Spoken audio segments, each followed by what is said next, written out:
20 things Elizabeth Taylor loved that you can still buy today.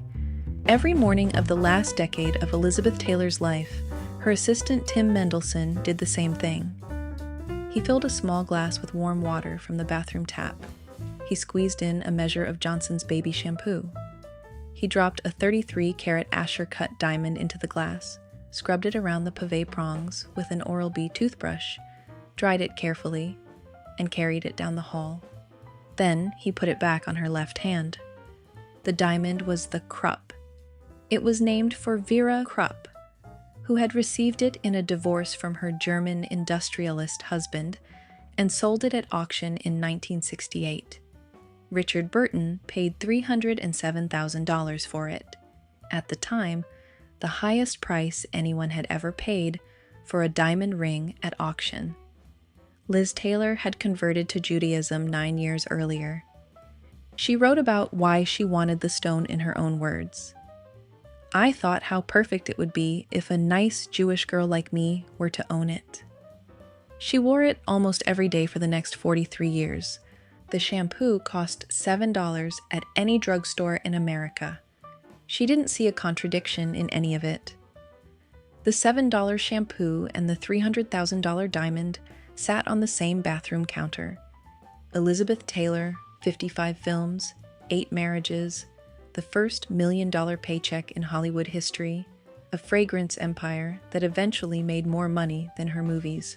Her taste ran in 2 directions at once: drugstore on weekdays, Cartier on Saturdays. Both of them were her. This is her life, item by item, and almost every one of them is still being made. To understand how she got there, you have to go back to a film set in Rome in 1962. Fox had budgeted Cleopatra at $2 million.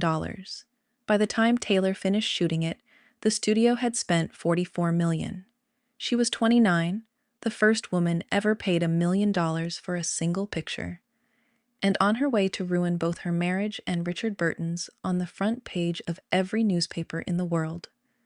To escape the paparazzi, the two of them began ducking into a Bulgari shop on Via Condotti, where the owner kept a back room he called the money room. "I introduced Liz to beer," Burton later joked. "She introduced me to Bulgari." She walked out of Rome with a different woman's lifetime of jewelry, a perfume she'd keep wearing for 40 years, and a Hollywood chili recipe flown 6,000 miles to her on dry ice. In Bel Air, at 700 Nimes Road, Elizabeth Taylor spent the last 30 years of her life, a Van Gogh on one wall and a Pissarro on the next, gardenias and lilies of the valley cut from the back garden every morning, a white Maltese named Sugar curled at the foot of her bed. In May 1999, when the British government informed her that Sugar couldn't accompany her into Downing Street for her Dame Commander ceremony, Taylor nearly turned the honor down. They worked something out. The bathroom counter was the most private room in the house. The beauty industry would have killed to see what was on it. Johnson's Baby Shampoo. You already met it, the yellow bottle Johnson & Johnson has been producing since 1953, on sale for $7 at any drugstore in America. She used it on her hair her entire life and on the Krupp every morning for 43 years. Jergens Ultra Healing Lotion. She used Jergens as a face cream, daily for decades, about $9. She didn't believe a high price tag made something better, her estate explained after her death. For her, it was often the usual that was special. For 50 years of red carpets, her hands and face had been moisturized by something you could buy on the way to filling up your gas tank. Sea Breeze.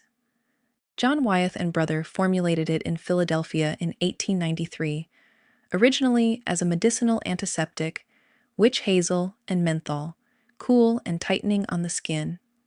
The blue and white bottle you can buy at any pharmacy today is the same formula it was 133 years ago. $8. Her estate confirmed she used it for decades. That was the cheap side of her face. By the time Taylor sat down to do her face for a public appearance, she had already been at it for hours. The lips alone took her 30 minutes. The eyes took 90. The setting of the makeup happened in a long, hot bath, where she used the steam to lock everything in place. Then she dressed. Elizabeth Arden, 8-Hour Cream, created in 1930 by Elizabeth Arden, born Florence Nightingale Graham, Canadian, who had opened her Fifth Avenue salon 20 years earlier behind a red door that became one of the most famous storefront colors in American history. The legend Arden herself told was that she'd applied the cream to a child's bruise, and 8 hours later, the bruise was gone. The name stuck. Arden also raised racehorses. Her Colt Jet Pilot won the Kentucky Derby in 1947. She used 8-Hour Cream on the horses' coats and her own hands.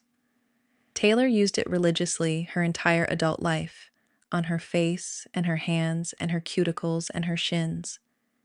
$35 a tube. The formula has not meaningfully changed in 96 years. Clinique Cake Eyeliner in dark gray. Most people think Elizabeth Taylor wore violet contact lenses. She didn't. Her eyes were her own, a rare double pigmentation of the iris that read blue indoors and violet under stage lights. She also didn't wear false eyelashes. She was born with distichiasis, a rare genetic mutation that produced a natural double row of eyelashes from birth. Directors would say, "Wash the mascara off that little girl when she was 12. The mascara wasn't there." The eyeliner she did use, for decades, was Clinique Cake in dark gray, according to her longtime makeup artist Francesca Tollot. Clinique has since discontinued it. Bobbi Brown's Longwear Gel Eyeliner is the modern equivalent, same wet brush technique, available at any Bobbi Brown counter. MAC Ruby Woo. Two makeup artists in Toronto founded MAC in 1984 because they couldn't find pigments that would photograph well under studio lights. They made their own. Ruby Woo launched in 1999, a true blue red in a matte finish at a moment when every other lipstick was glossy. For most of her life, Taylor's red had been Elizabeth Arden's Rouge. Then, late in her life, she switched to Ruby Woo, which traveled with her through her final years. Chanel Rouge Coco Lip Gloss. It was Coco Chanel who, sitting next to Taylor at a dinner in the 1950s, suggested she launch her own perfume. Taylor took the suggestion. In return, Chanel gained one of her most loyal customers. Through the 1980s, when Taylor became the most visible American AIDS activist in the country, she dressed almost exclusively in Chanel suits. The sponge applicator lip gloss in shades coordinated to her lipstick lived on her dressing table for the rest of her life. She preferred a glossy lip. She never blotted. Christian Dior sunglasses. Christian Dior opened his atelier on Avenue Montaigne in December 1946. 3 months later, he launched the new look, the cinched waist and full skirt that ended wartime austerity. He died of a heart attack in 1957. A 21-year-old Yves Saint Laurent took over. By the time John Galliano became creative director in 1996, Dior was the kind of house Elizabeth Taylor wore without anyone having to say so. Her actual pair, a Galliano-era anodized aluminum frame, sold from her estate at Julien's auctions. The modern Dior frame begins around $500. Hermès silk scarf. Hermès opened in 1837 as a Paris harness workshop. The first silk carré came a century later, in 1937. The shape has not changed since. 90 centimeters square, hand-rolled hem, hand screen-printed in up to 46 colors over roughly 750 hours of design work per pattern. "A woman who doesn't wear a scarf would have no future," Taylor once said. She built turbans out of Hermès carrés on bad hair days, on yacht days, on days she didn't feel like being looked at. The look became so associated with her that vintage shops still sell turbans labeled simply Liz Taylor. One sells somewhere in the world every 25 seconds. 3 perfumes ran through her life. The first one she found on a film set, the second one she invented, the third one she made from her own garden. Bal à Versailles by Jean Desprez. In 1962, the same year she began filming Cleopatra, Jean Desprez released a fragrance with more than 300 ingredients: civet, amber, Bulgarian rose, and a lot of things only chemists know the names of. Taylor began wearing it on the Roman set and never stopped. 2 decades later, she gave a bottle to Michael Jackson, who made it his own signature too. His makeup artist, Karen Fay, eventually started ordering it by the case. She wore it for the rest of her life. So did he. White Diamonds by Elizabeth Taylor. The most successful celebrity fragrance ever launched. Taylor designed it herself with the master perfumer Carlos Benaim, with one objective: to give every woman in America the experience of a luxury perfume at a drugstore price. Before launch, she carried sample bottles in her handbag and stopped flight attendants and businesswomen in airport lounges, asking them to sniff. The egg-shaped bottle has a pavé diamond bow she designed herself for the stopper. $50 every drugstore, on shelves continuously since 1991. The Guardian estimated on the day she died that the majority of her $600 million to $1 billion estate had come from these bottles. Gardenia by Elizabeth Taylor. Released in 2003.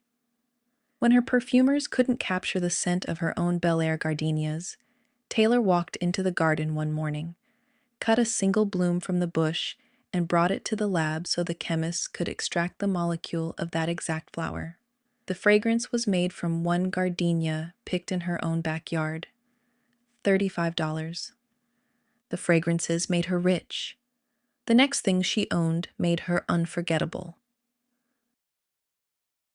When Christie's auctioned her pieces in December 2011, they sold for over $156 million in a single week, the highest total ever achieved for any private jewelry collection at auction. Bulgari. The shop on Via Condotti is where this story began. Her first piece, an emerald and diamond brooch, was Burton's engagement gift in 1962, while they were both still married to other people. Many more followed. Burton called them his "It's Tuesday, I Love You" gifts, jewels that arrived for no reason on no specific date. The brand's heritage department bought 8 pieces back from her estate in 2011 for over $30 million. New Bulgari is sold in 73 countries. Cartier. Her third husband, the producer Mike Todd, gave her a Cartier ruby and diamond suite, necklace, bracelet, earrings, in the spring of 1957. She was swimming in the pool at their rented villa on the French Riviera when Todd walked out to the terrace holding a red Cartier case. He fastened the necklace around her neck in the water, then the earrings, then the bracelet. Then she pulled him in fully clothed. It was, she later wrote, a perfect day of love. Todd would die on March 22, 1958, in a small twin-engine plane he had named the Lucky Liz. Taylor was supposed to be on the flight. She had a cold and stayed home. Cartier later mounted the La Peregrina, the 16th century pearl Burton had given her for Valentine's Day in 1969, into the necklace she would wear into the last decade of her life. It had once hung from the neck of Mary I of England. It sold at Christie's in 2011 for $11,840,000. Van Cleef and Arpels. At the 1993 Oscars, Taylor received the Jean Hersholt Humanitarian Award for her AIDS activism. For the ceremony, she borrowed a yellow and white diamond chrysoprase daisy suite from Van Cleef to match her canary yellow Valentino gown.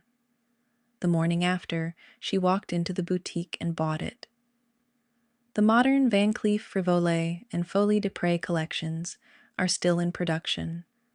Floral suites in the same spirit begin around $6,000. When Christie's cataloged her closets after her death, they contain nearly 400 pieces of haute couture, and 2 designers in particular she counted as personal friends. a Halston caftan. In the late 1970s, Halston dressed Taylor almost exclusively in long, fluid caftans of jersey and silk that allowed her to move comfortably as her body changed. She wore them to Studio 54 with the Bulgari sapphire sautoir thrown over the top, dancing on the floor with Halston himself, Liza Minnelli, and Bianca Jagger. She wore them aboard the Charisma, the 165-foot yacht Burton had bought her and named after their three daughters, Kate, Liza, and Maria. Halston died in 1990 of complications from AIDS. He was 57. By then, Taylor had been the most visible AIDS activist in the country for 5 years. She had co-founded AMFAR in 1985 because her friends were dying and most of Hollywood was pretending the disease didn't exist. Halston was one of those friends. The Halston label is back in production. Original 1970s caftans turn up regularly on First Dibs. Valentino. Valentino Garavani met Taylor on the set of the VIPs in 1963. He stayed in her life until the very end. He dressed her for the most photographed evenings of her later life. The ivory silk gown at the 1992 Academy Awards, the canary Oscars dress in 1993, her wedding dress for her marriage to Larry Fortensky in 1991 at Michael Jackson's Neverland Ranch, her final theatrical appearance, in Love Letters in 2007. He flew in for her funeral. The house still makes evening wear in the same atelier on Piazza Mignonelli in Rome. The artifacts she left behind, the films, the portraits, the books, each one something you can collect today to bring her into your house. Cleopatra on Blu-ray. The film that nearly bankrupted Fox started the affair with Burton, introduced her to Bulgari, paid her the first $1 million acting fee in history, and reshaped her life over the year and a half it took to make. The 50th anniversary restoration runs about $20. Roddy McDowall's Double Exposure. Roddy McDowall met Elizabeth Taylor on the set of Lassie Come Home in 1942. He was 14, she was 10. They remained best friends from that day until his death in 1998. He was also one of the great Hollywood photographers of the 20th century. The 4-volume Double Exposure series contains some of the most intimate portraits ever taken of her, alongside his pictures of Garbo, Hepburn, Olivier, and the rest of the old guard he loved. Used first editions of Volume 1 run around $50. Look at the photographs. They are the truth. Elizabeth Taylor, My Love Affair with Jewelry. The coffee table book she wrote in 2002. The only first-person tour she ever gave through the jewels, the husbands, and the stories behind each piece. The dog who tried to eat the Spanish royal pearl. The Cartier ruby in the swimming pool. The pieces she sold in 1979 to fund a children's hospital wing in Botswana, where she had married Burton. Hardcover, around $50, still in print. The restaurant was Dave Chasen's. He opened it on Beverly Boulevard in 1936 with 3,000 borrowed dollars. He had been a vaudeville comedian. He had never run a kitchen. The chili was his own recipe, and he refused to give it to anyone. Not to Eleanor Roosevelt, who asked. Not to Frank Sinatra, who tried for years. He sent Eleanor a free quart instead. Elizabeth Taylor ate his chili before she was a star. Before she was a wife. Before she was a widow. Before she was a dame. She had her rehearsal dinner there with Mike Todd. When she could no longer reach Beverly Boulevard from a film set in Rome, she had it packed in dry ice and flown 6,000 miles to her, 10 quarts at a time, $100 a shipment, at a moment when $100 was a week's wages.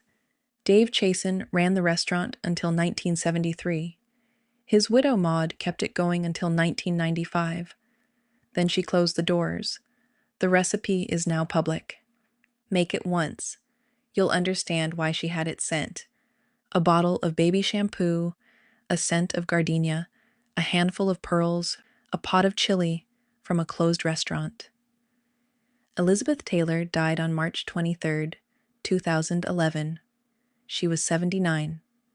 She had been married 8 times to 7 men, made 55 films, won 2 Academy Awards, and co-founded Am.Fayard in 1985 at a moment when most of Hollywood was pretending the disease didn't exist.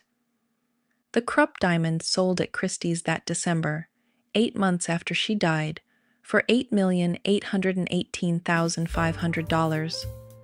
Whoever owns it now is cleaning it with something. Almost everything else on this list is still being made. By the same companies, often in the same buildings, by the great-grandchildren of the people who first made them for her. If something on this list spoke to you, every product is linked in the description below. She kept what she loved. So can you. Thank you everyone so much for watching Cultured Elegance. If you'd love to support the channel, you can become a channel member today by clicking Join at the bottom of the screen. Thank you everyone so much for watching, and I'll see you in the next video.